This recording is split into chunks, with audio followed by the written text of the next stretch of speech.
Natoli Engineering produced this instructional video to teach tooling installation and press setup in a rotary tablet press. This video will also detail how to set up the press in a thorough step-by-step approach. In this chapter, we're going to cover shaped tooling installation.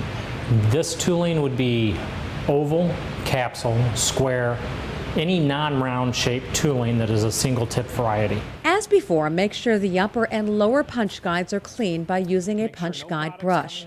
Clean punch guides help keep your lubrication clean and the press running cleaner.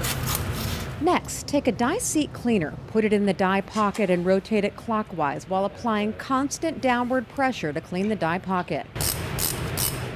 Then remove the upper punch takeout plate. Here we have the die insertion ring and the die. First step is to take these and put the die into the die insertion ring. Then center the die over the empty die pocket and guide the die into place. Once the die is centered over the die pocket, use the upper punch to align it and verify that it's in place. Take the die driving rod, insert it into the upper guide, and drive it the rest of the way in. Then with the die seated firmly into place, check your alignment once again with the upper punch. Rotate the upper punch slightly clockwise while applying pressure. If you hear a clicking sound, that means there is misalignment. You need to be certain the punch tip is entering the die bore smoothly. Minimal contact is acceptable. If there is misalignment, remove the die and reseat. Then put the die lock in and secure it into place. Snug the die lock screw by hand first and then use the torque wrench. Next, check alignment one last time with the upper punch. The next step, install the lower punch. Lube the lower punch using one spray of the barrel lube and then the compression tooling grease. After you have the lower barrel lubed, get some grease on the acid brush, put a nice film over the head of the punch. Make sure you hit the outside diameter of the head and the back angle, being careful not to get it on the punch barrel. Then install the lower punch. After the lower punch is installed, we have to install the punch retainer.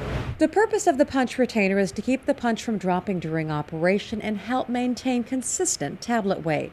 Now you tighten the punch retainer up until the punch will stay in its place under its own weight. If the punch retainer is too tight, it can damage the turret cams and tooling. After you have the punch retainer set, the MP500 has a lower takeout cam that needs to be put into place.